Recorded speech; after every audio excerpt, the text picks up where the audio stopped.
We need shelter, please. Then the millionaire CEO stepped into a bankrupt single dad's life. The phone vibrated again. Lillian stared at it like it was something fragile, something that might disappear if she moved too quickly. One bar of signal. One chance. She stepped away from the window slowly, as if sudden movement would scare the connection off. Her thumb hovered over the screen before she answered. More. Her voice was different now. Controlled. Sure. The exhaustion was gone, replaced by something steel-edged and practiced. Caleb watched without meaning to. He saw it happen, the transformation.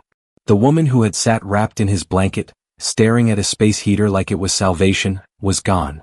In her place stood someone used to being obeyed. Yes, I'm aware of the numbers, she said calmly. No, the board doesn't need to panic. There was a pause. Her eyes flicked briefly toward Caleb. I will be there by noon. Delay the vote. Another pause. Longer this time. Then her jaw tightened. No. Do not move forward without me. The signal dropped. Just like that. The screen went dark. Silence returned to the rest stop. Lillian lowered the phone slowly. Not angry. Not flustered. Just calculating. They're voting to replace me, she said almost casually. Caleb leaned back in his chair. You sound like you've already accepted it. I haven't decided yet if I deserve it. That wasn't the answer he expected. Outside, Ray was still clearing snow from the sedan, his movement steady and efficient. The storm had softened into drifting gray light, but the road was still buried. You built the company? Caleb asked. Yes. How long? 23 years. He whistled quietly. And they can just vote you out? They can try. There was no ego in her tone. Just fact. Caleb stood and walked to the window. The parking lot looked like a blank sheet of paper. No tire tracks. No movement. Just white. You don't look like someone who loses easily. Lillian's expression flickered, almost a smile. I don't. And for a moment, Caleb believed her. But then something unexpected happened. The sedan's engine wouldn't start. Ray tried twice. Nothing. The battery had drained in the cold. Caleb didn't hesitate. Popped the hood. Ray looked at him, skeptical for half a second. Then did it. Caleb stepped into the freezing air without a coat, hands already moving. He listened. That's what he always did first. Listen. He tilted his head slightly as Ray turned the key again. The engine groaned but didn't catch. Not the battery, Caleb said. Ray frowned. It's 10 degrees. It's the fuel line. How would you? Turn it again. Ray did. Caleb closed his eyes. The sound was subtle, a stutter in the ignition rhythm. A hesitation. Frozen condensation. You've got moisture in the line, Caleb said. Cold locked it. Ray looked surprised. Lillian had stepped outside now too, watching. Caleb moved without drama. He grabbed tools from his truck. A portable heater. A length of tubing. 20 minutes later he had the line warmed and drained. Try it now. Ray turned the key. The engine roared to life. Lillian blinked. Ray stared at Caleb. You some kind of mechanic? Ray asked. Caleb wiped his hands on his jeans. Used to be. That was all he said. But something shifted in the air. Respect. Not because of wealth. Not because of status. Because of competence. And Lillian noticed. Back inside as Caleb warmed his hands near the heater, Lillian studied him differently now. You said you lost your shop. He nodded. What was it called? Wright Engines. Her expression changed. Not dramatically. Just a flicker. You specialized in industrial diesel repair? Caleb froze. Yeah. You did work for commercial fleets? A few. She looked at him longer now. 3 years ago, my company contracted emergency repairs in western Pennsylvania. A subcontractor. Small operation. Fixed our turbine backup generators when no one else could. Caleb's stomach tightened. That was us. Lillian nodded slowly. You saved a $12 million contract. He let out a dry laugh. Doesn't feel like it. She didn't laugh. She was thinking. The road still hadn't cleared by late morning. Snowplows were reportedly hours away. The board meeting would proceed without her. Lillian paced the room but not in panic. In evaluation. Caleb sat quietly, watching her the way a man watches weather patterns. You cut 215 jobs, he said gently. She stopped pacing. Yes. Why? The projections showed a downturn in federal subsidies. If we didn't cut early, the company risked collapse later. Did you go see those towns? No. Did you talk to any of those workers? No. And you're surprised your son thinks you don't see people? That landed. Not cruel. Not loud. Just honest. Lillian didn't bristle. She exhaled slowly. I thought leadership meant making hard decisions. It does, Caleb said. But it also means knowing who's paying for them. The room felt smaller. Closer. She looked at him like she was seeing something for the first time.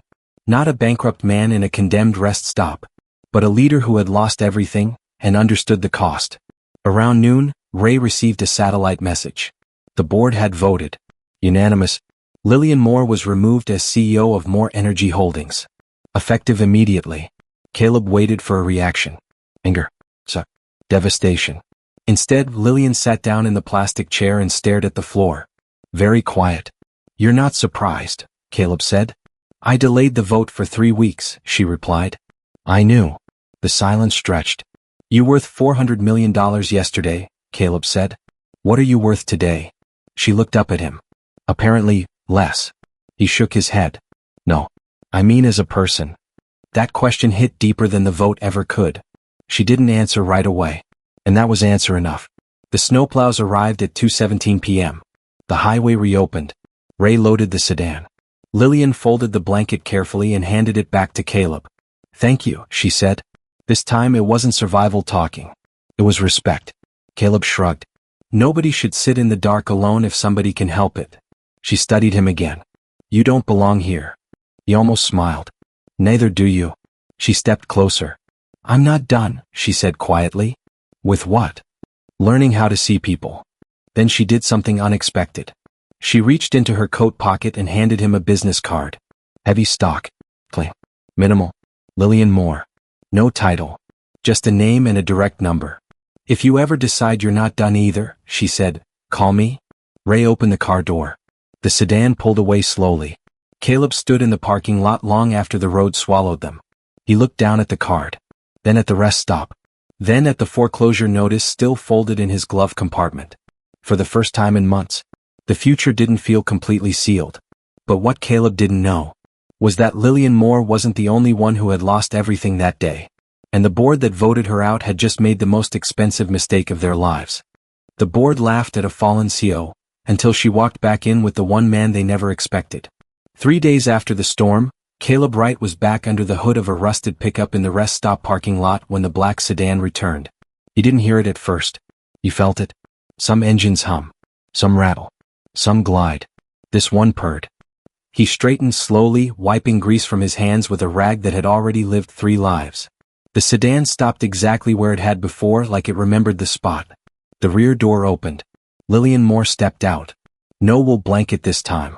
No exhaustion. She wore a charcoal suit cut sharp enough to draw blood, silver hair styled with surgical precision. There was no tremble in her posture. No hesitation. She looked like the kind of woman who owns cities. Caleb felt the familiar tug of distance, that quiet reminder of where he stood in the world. Then she walked toward him. Alone. No Ray. No entourage. Just her. You didn't call, she said. Caleb shrugged. Didn't figure you meant it. She studied him, then looked past him at the cracked windows of the rest stop. I always mean it. He leaned against the pickup. So, what happened? She didn't soften it. I lost everything. He raised an eyebrow. You're still worth more than this entire county. Not that, she said. Control. That word hung in the air. She reached into her briefcase and pulled out a folded newspaper.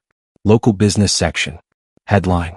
More energy stock plunges 17% after CEO removal. Subheadline. Board faces backlash over short-sighted decision. Caleb scanned it quickly. You tanked? They did. There was something different in her eyes now. Not just resilience. Resolve. The board thought removing me would stabilize investors, she continued. Instead it signaled panic. Our largest client paused negotiations this morning. 2 state contracts are under review. Caleb whistled softly. So you came here to what? Vent? No. She looked directly at him. I came to make an offer. He almost laughed. Ma'am, the only thing I can offer right now is coffee that tastes like regret. She didn't smile. I want you to come with me. The wind moved across the empty lot, pushing snow in lazy swirls. Come where? To Hartford. He blinked. For what? To fix something. Inside the rest stop she laid it out. The board's restructuring had backfired. Communities were protesting.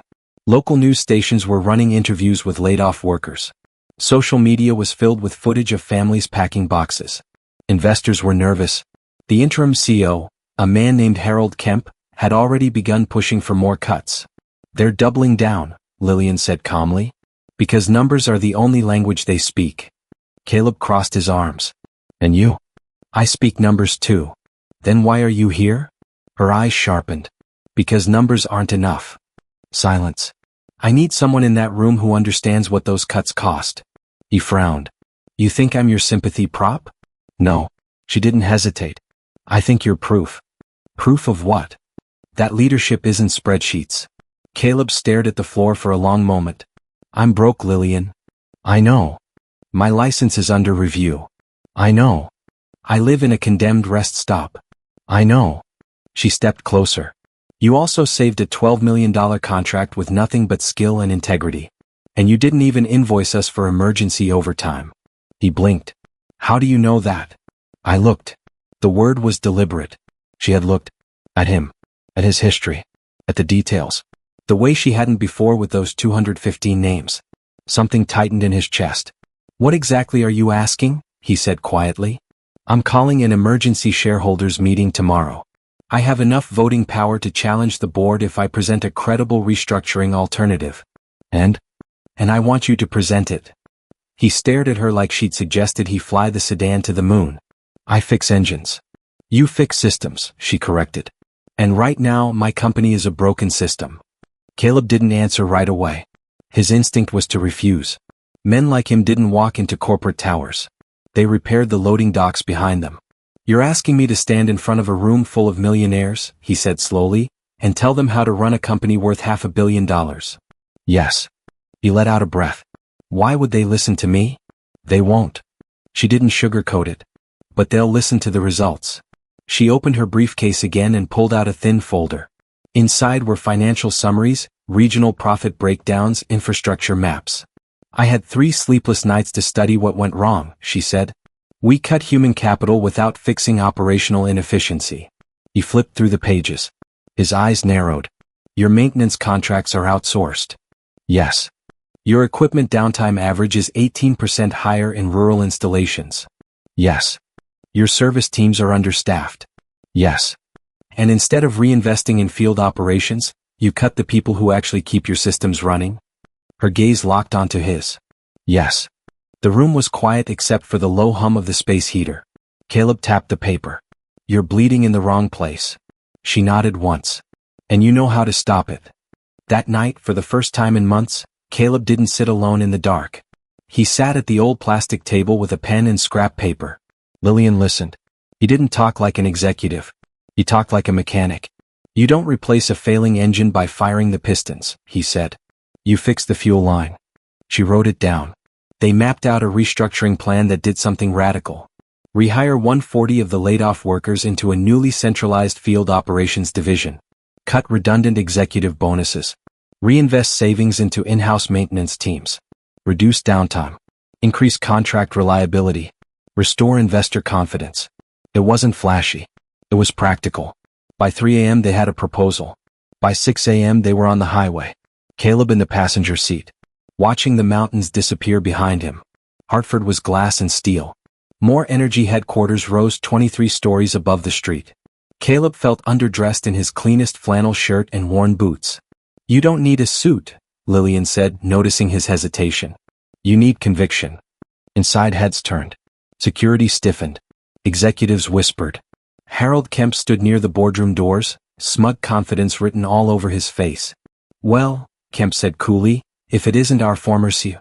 Lillian didn't flinch. "I've called a shareholders review." Kemp's eyes slid to Caleb. "And this is your replacement if you don't listen," she replied. The boardroom doors opened. 12 directors. Major shareholders. Legal counsel. Tension thick enough to taste. Lillian didn't take the head seat. She let Caleb walk in first. That alone caused murmurs. Kemp smirked openly. "Are we seriously entertaining this?" Lillian's voice cut through the room. "Yes." Caleb stood at the end of the table. For a moment, the weight of it almost crushed him. The rest stop felt 1,000 miles away. Then he remembered something. Nobody should sit in the dark alone if somebody can help it. He cleared his throat. You've got a company that runs on turbines, he began. And you're treating it like a stock ticker. A few raised eyebrows. He continued. You cut 215 workers to protect margins. But your equipment downtime cost you more than their salaries ever did. He laid out the numbers. Not polished. Not rehearsed. Just true. Charts projected behind him. Maintenance failure rates. Cost leakage. Operational waste. And then the proposal. Silence. Real silence. Not polite waiting. Listening. One director leaned forward. Who are you? She asked. Caleb hesitated. I'm the guy who fixed your backup generators 3 winters ago when no one else would drive through the snow. Recognition dawned. The murmurs changed tone. Kemp tried to interrupt. This is absurd. He's not even credentialed. He's competent, Lillian said calmly. And that word landed like a gavel. The lead shareholder, an older woman with sharp eyes, spoke next. What happens if we rehire? Your contracts stabilize, Caleb replied. Your field reliability improves. Investors stop panicking. And maybe, you remember you're building infrastructure for communities, not just portfolios. No theatrics. No shouting. Just clarity. The vote was called. Tension coiled tight. Hands rose. 1 by 1. 6, 8, 10. Unanimous. Kemp's smile disappeared. The board reversed the restructuring. Reinstated Lillian Moore as CEO. Effective immediately. Outside the building, reporters waited. Cameras flashed. Ms. Moore, what changed the board's mind? She looked straight into the lenses. Accountability, she said. And who is this with you? She glanced at Caleb. This, she said evenly, is the man who reminded me that leadership is not about power. She paused. It's about responsibility. The cameras turned toward him. Caleb blinked in the bright light. He wasn't ready for that part. But he stood anyway. Because sometimes, justice doesn't roar. It stands quietly. And gets the job done. They mocked the bankrupt single dad in the boardroom. Until the numbers proved he was the only one who could save them. The headlines came fast. More energy reinstates CEO after shareholder reversal. Unknown mechanic credited in corporate turnaround. Field operations strategy shifts market confidence. Caleb didn't read most of them. He was too busy trying to understand how he had gone from heating canned soup in a condemned rest stop to standing inside a glass-walled executive office overlooking Hartford. He still wore flannel. Lillian hadn't asked him to change that. I don't need you polished, she told him on his second day at headquarters. I need you honest. She had created a temporary role for him, Director of Field Operations Transition. It sounded official. It wasn't. It was practical. His job was simple. Visit the communities affected by the layoffs, assess real operational failures and rebuild trust. Not with promises, she said. With presence. He agreed to 3 months. That was it. 3 months to help her fix what numbers had broken. The first town they visited was Ashford Ridge. Population, 3,400. Primary employer, More Energy Wind Maintenance Facility. Recently laid off, 48 workers. When Caleb stepped into the local diner with Lillian beside him, the room went quiet. Conversation stopped mid-sentence. Coffee mugs hovered in the air. People recognized her. Not kindly. A man in his late 40s stood up from a booth. You've got nerve, he said. No shouting. Just anger sharpened by unemployment. Lillian didn't hide behind Caleb. She stepped forward. You're right. That alone shifted something. The man hesitated. You cut my brother. 20 years he gave that plant. I know, she said. How? I read his file. The diner stayed silent. Caleb stepped in gently. We're here to listen, he said. And to fix what we broke. A woman near the counter scoffed. Corporations don't fix. They replace. Caleb met her eyes. Then let's change that. For the next 2 weeks, Caleb didn't sit in conference rooms. He climbed wind towers. He inspected turbine blades. He rode in pickup trucks with maintenance crews who didn't trust him yet. He didn't blame them. He listened. The truth wasn't complicated. Outsourced service contractors were cutting corners. Preventative maintenance schedules were skipped to meet quarterly budget targets. Field teams were underfunded, overstretched, and blamed for failures they didn't cause. And when the system buckled, executives cut jobs. Caleb saw the pattern immediately. He had lived it. When his repair shop expanded too fast, he had cut hours for his techs instead of reducing his own take-home pay. It bought him 3 months. Then the collapse came anyway. Leadership wasn't about protecting the top. It was about stabilizing the base. He drafted new operational standards, mandatory preventative cycles, in-house diagnostic teams, real-time reporting systems designed by people who actually turned wrenches. He insisted on something else too: executive ride-alongs. Once per quarter, every senior manager would spend one day in the field. Not symbolic. Mandatory. When Lillian announced it at the executive meeting, resistance flared immediately. "This isn't efficient," one VP argued. "It's essential," she replied calmly. "Your time is better spent on strategy." "My strategy just failed," she said. "So we're adjusting." Eyes shifted toward Caleb. He could feel it. Some admired him. Others resented him. One executive in particular, Victor Hale, CFO, made his skepticism obvious. After the meeting, Hale cornered Caleb near the elevators. "You think because you fixed an engine and made an emotional speech that you understand corporate finance?" Caleb didn't flinch. "No," he said evenly. "I understand consequences." Hale smirked. "Consequences are calculated." "Not always," Caleb replied. "Sometimes they're felt." Hale stepped closer. "You don't belong here." Caleb smiled faintly. "That's what they told me at the bank too." Hale walked away. But the warning was clear. Not everyone wanted this shift. 2 months in, the numbers began to move. Equipment downtime dropped 9%. Service response improved. A paused state contract resumed negotiations. Stock stabilized. Not skyrocketing. Stabilizing. Investors noticed. So did the media. Caleb avoided interviews. He hated cameras. He preferred torque wrenches. But Lillian insisted on one televised panel discussion about corporate accountability. He agreed reluctantly. The host opened with a pointed question. "Ms. Moore, you were removed as CEO after cutting hundreds of jobs. Now you're celebrated for reversing course. What changed?" Lillian didn't deflect. "I remembered that spreadsheets don't have families. People do." The camera turned to Caleb. "And you, Mr. Wright, from bankruptcy to boardrooms? What's your advice to struggling companies?" He paused. Long enough to make the silence uncomfortable.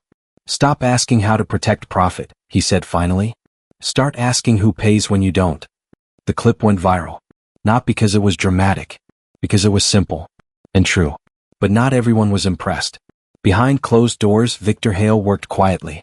He argued that rehiring and reinvestment were increasing short-term expenditure. He warned shareholders about emotional leadership.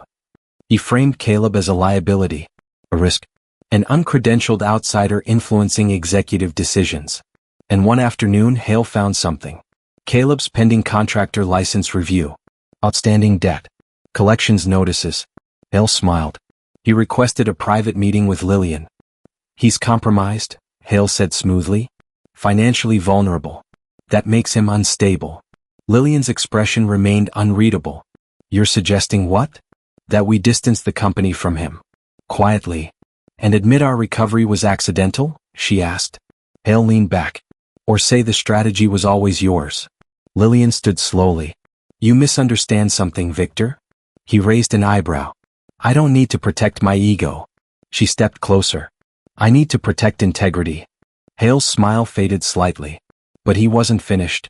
The following week, an anonymous tip reached a business blog.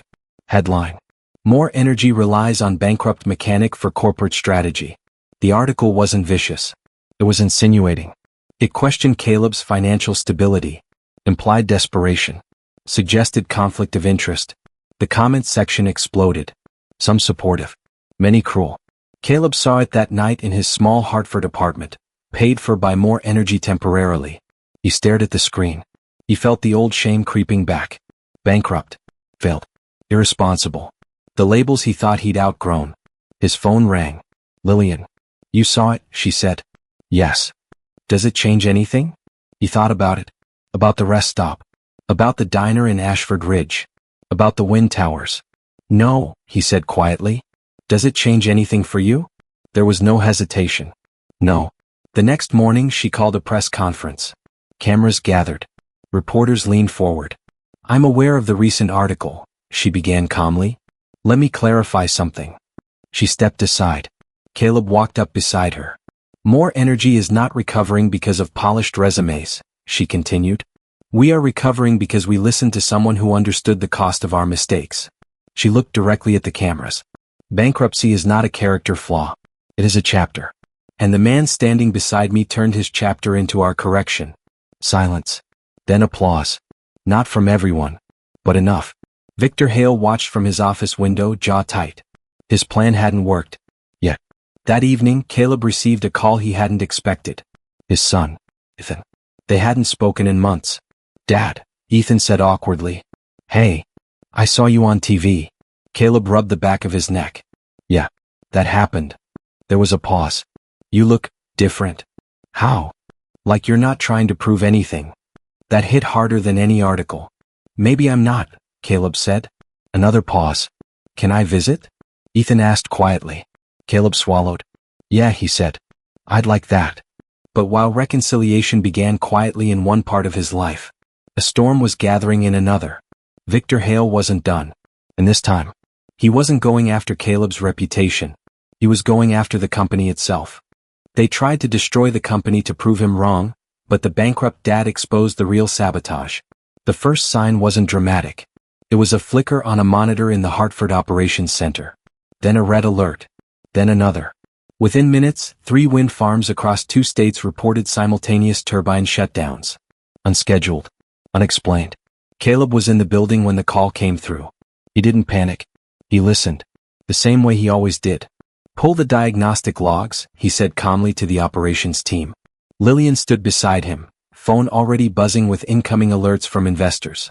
Victor Hale appeared moments later, crisp suit, controlled expression. This is what happens when you rush structural changes, Hale said evenly. Systems destabilize. Caleb ignored him.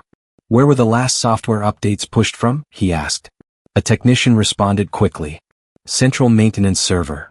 Timestamp. 2 hours ago. Caleb's jaw tightened. We didn't authorize updates today. Silence fell. Lillian's eyes sharpened. Who has override access? The technician hesitated. CFO office clearance is required for emergency pushes. All eyes turned toward Victor Hale. He didn't flinch. That's standard protocol. Caleb stepped closer to the screen. Show me the command script. Lines of code scrolled across the display. Caleb wasn't a software engineer, but he understood systems. And he understood patterns. This isn't a failure, he said quietly. It's a trigger. The room went still. Explain, Lillian demanded. Someone inserted a fail-safe condition. Artificial threshold. It forces shutdown when load spikes past a certain point.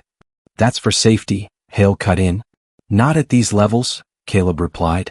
These turbines operate above this range daily. He looked at Lillian. This was designed to create instability.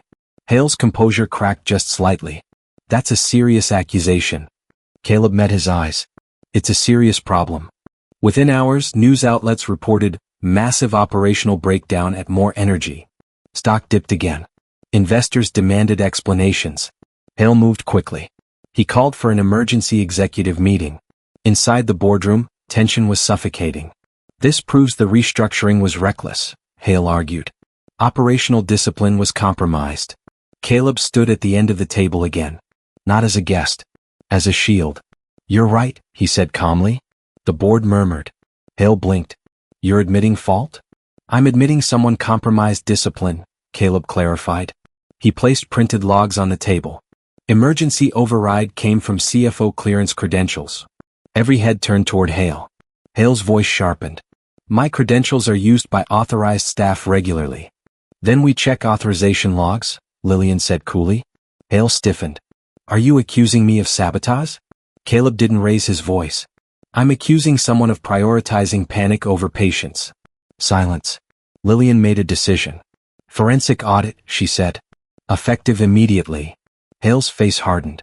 You're destabilizing investor confidence. No, she replied evenly.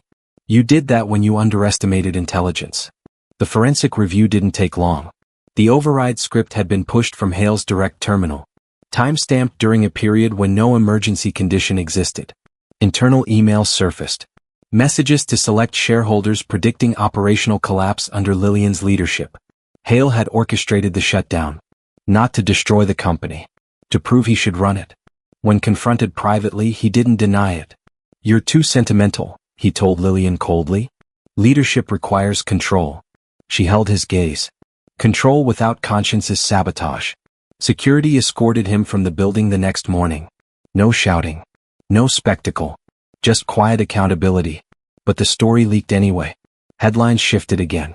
CFO removed after internal sabotage discovery. More energy exposes executive misconduct. Stock stabilized. This time not from promises. From transparency. That evening, Caleb sat alone in Lillian's office. The city lights flickered below. He felt tired. Not physically. He wasn't built for corporate warfare. He was built for engines. For grease under his nails.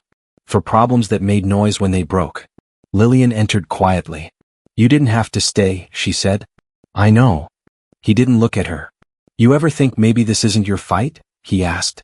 She paused. "It became my fight the moment I forgot what it cost." He nodded slowly. "And you?" she asked gently. "Is it yours?" He thought about the diner. The workers rehired. The apology she'd given publicly. The changes already visible. "Maybe," he said. "Because I know what it's like when someone with power doesn't care." She stepped closer. "You've done more in 3 months than most executives do in 3 years." He almost laughed. "Don't put me on a pedestal. I fall off those." She smiled faintly. "I'm not elevating you."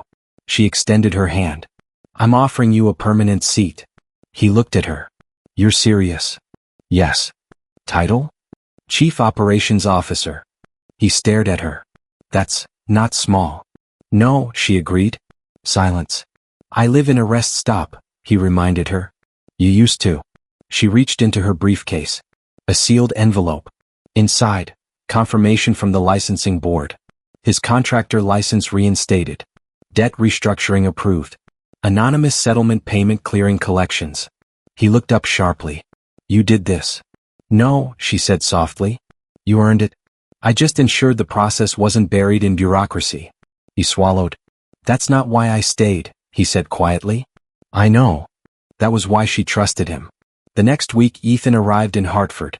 Caleb waited outside the airport, hands shoved awkwardly into his jacket pockets. When his son walked out, there was hesitation. Then movement. Then an embrace that carried years of silence inside it. "You look steady," Ethan said. "I feel steady," Caleb replied. They talked late into the night. Not about money. Not about headlines. About mistakes. About fear. About pride. Caleb apologized. Fully. Without defense. Ethan listened. And for the first time in a long while, the distance between them shrank. Back at More Energy, the company began to transform. Field teams felt heard. Executive ride-alongs became normal. Profit margins recovered, gradually, honestly. And Lillian did something unprecedented. She established a community advisory board. Representatives from every affected town. Voting influence on future restructuring. When a reporter asked why she was giving up executive authority, she answered simply, "Because leadership isn't ownership. It's stewardship." But power always attracts challenge. And while Hale's sabotage had failed, there were investors who still believed compassion weakened corporations. They weren't plotting in secret. They were waiting. Waiting for one misstep. One market dip. One opportunity to argue that kindness was expensive. They thought they were patient. They thought they were strategic. What they didn't realize was that the bankrupt single dad they once dismissed had learned something they hadn't. Resilience isn't loud. It's relentless. And this time, they weren't facing a man with nothing to lose. They were facing a leader who had already lost everything once, and refused to lose integrity again. They said compassion would cost the company everything. Then the bankrupt dad turned integrity into the most profitable decision they ever made. The challenge didn't come as a threat. It came as a spreadsheet. 6 months after Victor Hale's removal, More Energy posted its quarterly results. Revenue was steady. Operational downtime had dropped another 12%. Community partnerships were strong. But executive compensation had been reduced permanently to fund workforce stability. And that, to a certain class of investor, was unacceptable. An activist investment group quietly acquired 8% of company shares. Their platform was simple. Restore aggressive profit growth. Eliminate emotional governance. Maximize shareholder return. Their spokesperson, a polished man named Randall Pierce, went on Financial News Network's weekly. "More Energy is drifting," he said confidently. "Sentiment does not scale. Discipline does." He didn't mention layoffs. He mentioned margins. He didn't mention communities. He mentioned capital. And slowly, pressure mounted. Emails flooded the board. Analysts questioned soft leadership. A special shareholder vote was called. Again. History repeating. Only this time it wasn't sabotage. It was ideology. Inside the boardroom, tension felt familiar. But Caleb wasn't the hesitant man in flannel anymore. He wore a suit now. Not because he had to. Because he chose to. It still felt slightly unnatural. But so did most growth. Randall Pierce addressed the board first. More Energy has potential to increase profit by 22% within a year if it eliminates redundant workforce stabilization programs and re-outsourced maintenance. He glanced at Caleb. Efficiency over empathy. Polite murmurs. Numbers flashed on screens. Projections. Aggressive upward curves. Pierce smiled smoothly. Compassion is admirable, he concluded. But markets reward results. Silence settled. Then Lillian nodded toward Caleb. He stood. He didn't open with numbers. He opened with a question. What happens when your turbines fail during peak winter demand? Pierce smirked. We insure against operational risk. Caleb shook his head gently. You insure money. You don't insure trust. He tapped the remote. New data appeared. Downtime comparison. Before restructuring, 18% average. After reinvestment, 6%. Cost of failure during high-demand events. Public reliability ratings. Contract renewal rates. Last quarter, Caleb said evenly, we secured 2 state contracts not because we were cheapest, but because we were dependable. He shifted to the next slide. Community economic growth data. Employment recovery. Local tax revenue increases. When communities trust you, he continued, they advocate for you. They defend you. They renew you. Pierce leaned back. Sentimental metrics. Caleb met his eyes. Long-term stability. He paused. You can squeeze short-term profit by cutting people. I've done it. In my own shop. It bought me months. The room grew quiet. Then it cost me everything. No drama. Just truth. He looked at the board. You want 22% growth next year? Or 200% stability over the next decade? Pierce interjected sharply. This is fear-based rhetoric. Caleb smiled faintly. No. It's lived experience. He shifted to the final slide. Stock performance since restructuring. Slow. Steady. Upward. Markets reward results. Caleb repeated Pierce's words calmly. And these are results. Lillian stepped forward. If this board chooses to reverse course again, she said steadily, I will step down permanently. Gasps rippled through the room. Pierce blinked. That's dramatic. It's accountable, she replied. She looked at the directors. You removed me once for making technically correct decisions that were morally blind. I won't make that mistake again. The lead shareholder, the same sharp-eyed woman from months ago, leaned forward. Mr. Wright, she said, what would you do if this vote goes against you? Caleb thought about the rest stop. About the snowstorm. About the diner. About Ethan. He answered honestly. I'd go back to fixing engines. The room held still. Because I know who I am without this title. That landed harder than any graph. Confidence without desperation. Leadership without clinging. The vote was called. Hands raised. Slowly. Carefully. Pierce watched the count. 5, 7, 9, 10. The activist proposal failed. Overwhelmingly. Applause broke out. Not loud. But certain. Pierce gathered his papers quietly. No anger. Just calculation. He'd underestimated something. Not the numbers. The culture. Outside the building, reporters waited again. Ms. Moore, is compassion now official company policy? Lillian didn't hesitate. Responsibility is. And Mr. Wright, from bankrupt single dad to COO of a national energy company. What's your message to people who feel overlooked? Caleb paused. He didn't look at the cameras first. He looked at the employees gathered behind them. Technicians. Managers. Support staff. People.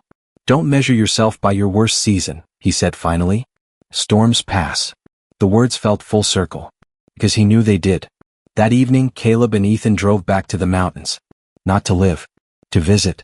The rest stop still stood. Close. Quiet. Snow dusted its roof lightly. They stepped inside. Dust in the corners. Echoes of cold nights. Ethan looked around. You really lived here? Yeah. Alone? Caleb smiled. Not exactly. He walked to the window where Lillian's phone had first caught signal. He remembered the words. We need shelter, please. He hadn't known then that he was the one being saved too. Ethan clapped a hand on his father's shoulder. "You did good, Dad." Caleb swallowed. "I learned." They stepped back outside. The mountains were clear. Highway open. No storm. Just road stretching forward. Months later, More Energy reported its strongest year in company history. Not explosive. Not reckless. Sustainable. Reliable. Communities prospered. Investors earned steady returns. Executive ride-alongs became tradition. And in every annual report, one sentence appeared beneath the mission statement. Leadership is measured by who stands in the dark, and who chooses to turn on the light. Caleb never forgot the rest stop. Lillian never forgot the diner. And neither of them ever forgot that power without humility collapses. But integrity builds foundations no storm can take.